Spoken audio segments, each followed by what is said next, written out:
As part of efforts to bring back peace on the Korean Peninsula, South Korea started to dismantle propaganda broadcasting loudspeakers set up along the borderline today.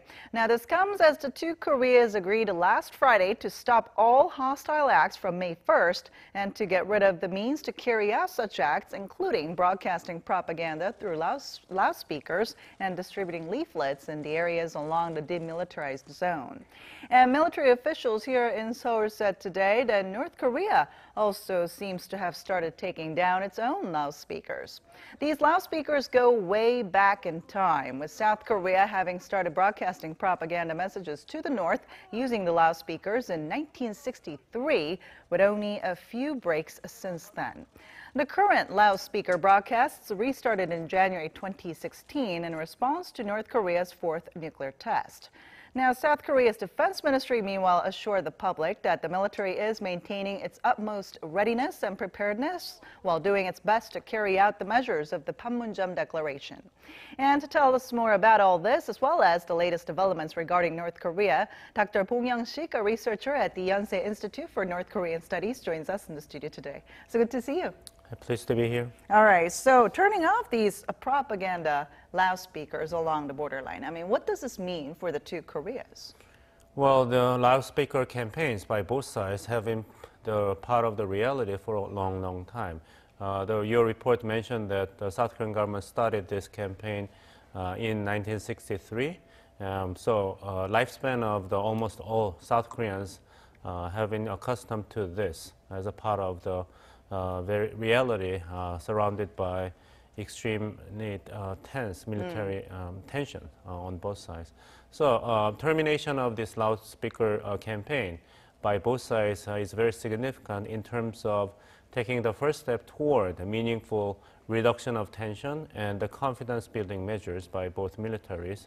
And the information campaign has been a very important part to bring meaningful changes inside North Korea, because information dissemination about the outside world has been very critical threat to the stability of the regime, but at the same time granting many opportunities for North Koreans inside North Korea to seek for better lives and freedom outside the world.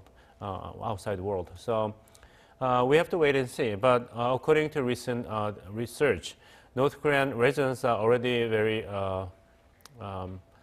capable of having access to the information about the outside world. Okay. One North Korean defector actually laments that use of USB have been part of the daily life for North Koreans since many years ago. So North Koreans are not totally blind to what's really going on outside world. So the upside is that by terminating these loudspeaker campaigns, the reduction in tension will be achieved. The downside is that it may reduce the information penetration inside North Korea. And North Korea has not issued a formal apology for the death of 46 sailors in Cheonan incident and the bombardment of Yeonpyeong Island. And the operation of loudspeaker campaign has been tied to North Korea actually delivering this message of apology and the responsible actions for the family members of the deceased. So we have to wait until North Korea would take proper measures to address these two issues. And this is not the first time that the two sides have stopped these broadcasting propaganda. Right, so we all cross our fingers that this time we don't need to resume these loudspeaker campaigns. All right.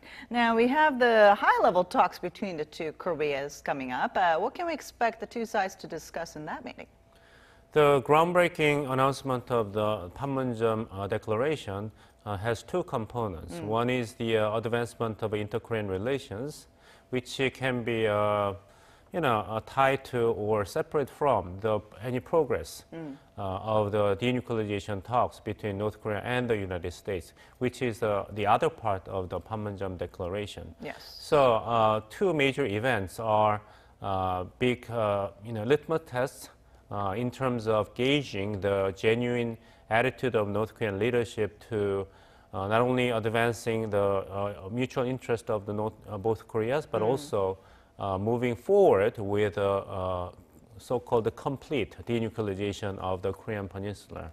So I'd like to highlight two events. One is the high-ranked government-to-government meetings to realize the large scale of reunion of separate families in celebration of the Liberation Day, which is August 15th. And the Minister of Unification, Jong-un, said that this will be the first agenda for negotiation by Pyongyang and Seoul, because preparing for this event in a big scale would take a lot of time and coordination. Right. So I'm hoping that this time it wouldn't be just a small scale reunion of separate family members. There are still 50,000 registered separate family members alive in South Korea waiting for their turns. And another big event to come is the high-level military-to-military talks and negotiation on the conventional arms reduction and the confidence-building measures, especially in the West Sea, so that we can prevent accidental clash at sea, and how to reduce the tension at the demilitarized zone.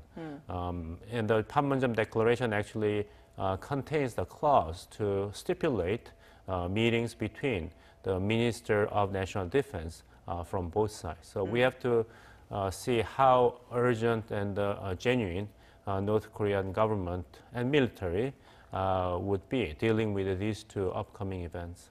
So aside from those two big events coming up, the two Koreas also agreed in the Panmunjom Declaration to establish a liaison office in the Kaesong area. When will we see this happen? Well, it's part of the big plans agreed by both sides to enlarge the scope of reliable and official communication channels. The hotline has been already established between Mr. Kim Jong-un and President Moon Jae-in. And as a side note, at the banquet after the announcement of Panmunjom Declaration, Kim Jong-un actually asked this question to President Moon Jae-in, how that hotline, telephone actually works. Oh, okay. So President Moon Jae-in said that it is not as simple as you just lifting the phone and call me. You have to go through your, official staff members to get connected. And there was a kind of lighthearted moment of the summit meeting and the banquet. Hotlines are between two top leaders, and the hotlines to be established between two militaries. Right. And the liaison office in Kaesong Industrial city of Kaesong is also another enhanced means of communication and trust building for both sides. And it also has a very symbolic value, because resumption of Kaesong Industrial Complex will be one of the defining moments epitomizing the progress on the front of denuclearization, because the resumption of Kaesong Industrial Complex is nearly impossible if existing economic sanctions will be lifted in accordance with comparable denuclearization effort by North Korea. Right. So establishing the liaison office in Kaesong is a symbolic gesture that if things related to denuclearization of the Korean Peninsula would go well, then there will be a day that Kaesong will be revitalized. Right, and we'll see business back in Kaesong Industrial Complex as well, I guess. Now, eyes are also on China because it's been playing quite a big role as a closest ally to North Korea, but also been cooperating with South Korea ahead of the summit. So now that the summit has taken place, Chinese Foreign Minister Wang Yi will be visiting North Korea on Wednesday to meet with his northern counterpart Lee Yong-ho, while President Moon Jae-in will also be speaking to Chinese President Xi Jinping this week to talk about the summit that he had with Kim Jong-un. So what can we expect from China from here on out?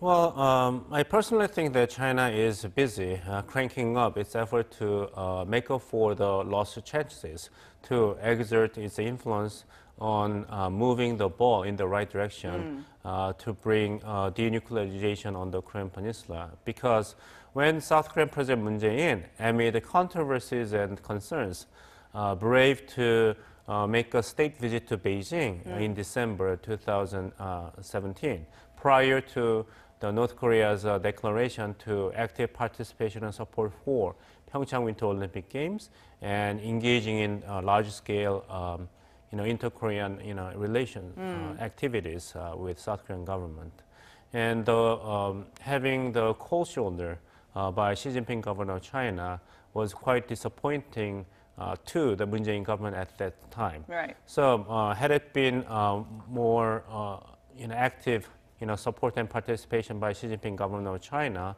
for South Korea's initiative to bring everybody to the table to settle the differences in peaceful and diplomatic manners, then Chinese government would not have been in such a rather desperate position to maintain its own share of influence on the current affairs. Because in the Panmunjom Declaration, there is a commitment expressed by both leaders to have the trilateral or the four-party talks to put an end to the Korean War and replace the armistice agreement of 1953 with a peace treaty. And the phrase, 3 or 4 parties to participate in this transition would be a source of concern for China because you have two Koreas and the United States, then China may or may not be invited. And during the Korean War, China only sent, according to its own official position, not official armed forces, but only voluntary armed forces. So China's participation in the upcoming major changes is not 100% guaranteed. So I guess Foreign Minister Wang Yi wanted to first hear what actually was talked about and agreed between the two Korean leaders at April 27th, directly from the Korean government, North Korean government, and second, explaining China's own position on how to move from armistice regime to a more sustainable peace regime. So we had some positive report coming from U.S. President Donald Trump about the summit, and we heard the reports on how the tourist village of Panmunjom may be a possible venue summit for Trump. He is enjoying his time. Right, Trump-Kim summit. But at this point, we're wondering, though, how far do you think discussions have gone between Washington and Pyongyang over North Korea's nuclear issue? Well, we have to wait and see. Let's see what happens. I'm borrowing the favorite phrase, one of the favorite phrases of the President Donald Trump. But we have to wait and see what happens. But according to some South Korean governments who praised the April 27th Panmunjom Declaration in response to criticism that the clause, about the complete denuclearization of the Korean Peninsula as ambiguous and open to different interpretations. They justify such a clause by saying that there must have been very solid mutual understanding about how to proceed toward the actual implementation of the concept of the complete denuclearization of the Korean Peninsula between Pyongyang and Washington. Otherwise, then South Korea and North Korea would not have agreed on such expression subject to different interpretations.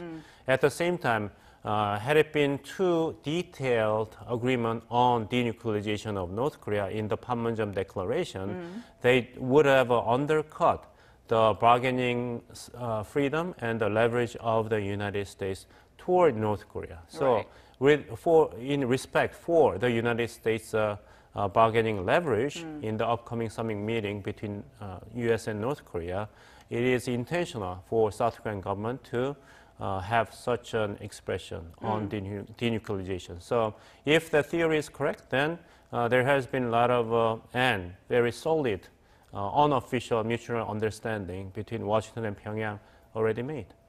All right. Well, let's hope to see more positive developments up until the Trump-Kim summit. Thank you so much for your insight today. You're welcome.